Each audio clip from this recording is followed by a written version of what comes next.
Belum bagi yang tidak ada rambut ya. Tapi kalau Islam berarti 25 hari insya Allah rambut kita sudah tumbuh. Makanya nanti kalau ada di antara kita yang berangkat, kemudian dia mencukur, harapannya supaya nanti rambutnya, karena rambutnya masih tumbuh, silakan juga tidak menjadi masalah. Tapi lakukan setelah dia sa'i dan diundurkan agar lebih sempurna. Artinya nanti dia pergi pulang dulu, kemudian istirahat sejenak, atau dia pergi bercukur di tempat yang agak jauh dari yang lainnya, kemudian dia sempurnakan memendekkan rambutnya atau bercukurnya. Bisa dipahami ikhwatul Islam? Kalau mereka yang sedang berhaji, maka lebih mulia bagi mereka untuk memendekkan rambutnya. Ustadz, waktunya kan masih lama. Terlepas daripada waktu lama atau singkat ikhwatul Islam, bagaimanapun itu adalah di antara anjuran Rasulullah sallallahu alaihi wasallam. Terlepas daripada lama atau singkat waktu, tapi itu merupakan di antara anjuran Rasulullah sallallahu alaihi wasallam. Bagi kita yang tidak ingin bercukur dan ingin memendekkan rambut, maka adillah di dalam memendekkan rambut. Karena kita diwajibkan untuk berlaku adil, dan adil yang pertama adalah adil kepada diri sendiri. Makanya kalau kita ikhwatul Islam, misalnya kita contohkan, kalau kita pergi ke Masjid Nabawi, tiba-tiba kita meletakkan sendal, kemudian sendal kita hilang satu, apakah boleh bagi kita untuk memakai satu sendal yang tadi kita masih ada? Boleh atau tidak? Tidak boleh. Kenapa? Karena kita tidak berlaku adil. Bisa dipahami? Sendal pun harus adil, coba bayangkan. Dan itu merupakan di antara sunnah Nabi. Kalau ada di antara kita yang separuh badannya kena matahari, separuhnya tidak, apakah boleh demikian dilakukan? Tidak. Begitu juga dengan kita mencukur. Makanya kalau kita memendekkan rambut, kalau kita ambil bagian kanan, maka ambil pula bagian kiri. Walaupun sedikit-sedikit di khotbah Islam, hendaklah kita meratakannya. Maka itulah yang disebut dengan taksir. Bisa dipahami? Kemudian ikhwatul Islam, halak dan taksir ini merupakan di antara wajib umrah, bukan rukun.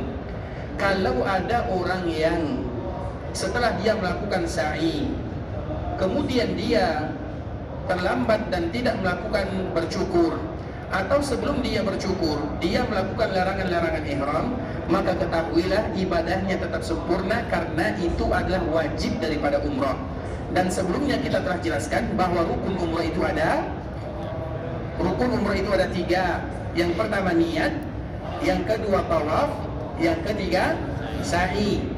Kalau itu 3 rukun umrah, berarti wajib umrah ada 2. Yang pertama adalah tidak boleh melewati miqat kecuali dengan berihram, dan yang kedua adalah bercukur atau memendekkan rambut.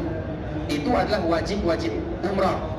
Dan nanti insya Allah akan kita membahas tentang masalah wajib haji dan rukun-rukun haji. Ikhwatul Islam, saudara kaum muslimin, para tamu Allah rahimani wa rahimakumullah, sampai di sini pembahasan yang bisa kami jelaskan tentang masalah sa'i di antara Safa dan Marwah, kemudian juga bercukur atau halak atau taksir, dan semoga Allah Subhanahu wa taala memudahkan bagi kita untuk melakukannya. Dan insya Allah pembahasan ini akan kita kembali lanjutkan kepada pertemuan berikutnya.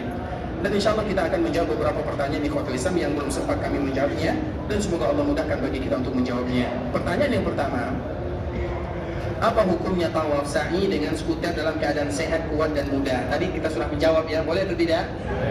Silahkan, tidak menjadi masalah. Terutama bagi kita yang membawa istri yang hamil misalnya. Istrinya hamil, tidak mungkin dia berjalan lama sehingga dia terpaksa menemaninya. Atau bagi kita yang bersama orang tuanya.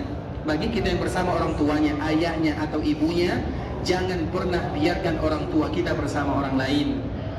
Artinya ikhwatul Islam, itu merupakan di antara salah satu kemudahan yang Allah berikan. Artinya kalau kita menemani, atau bagi kita yang menemani orang sakit, maka silakan, tidak menjadi masalah. Karena nanti kalau skuter itu bisa untuk 2 orang misalnya, sehingga dia nanti menemani ibunya, atau menemani istrinya, atau menemani ayahnya, atau menemani saudaranya yang sakit, atau kalau seandainya tidak ada yang ditemaninya kecuali diri sendiri, juga tidak menjadi masalah. Artinya boleh bagi dia untuk melakukan yang demikian. Kemudian ikhwatul Islam, di saat kita tertimpa kesulitan, apakah anggapan bahwa hal itu karena dosa-dosa kita adalah bentuk perbuatan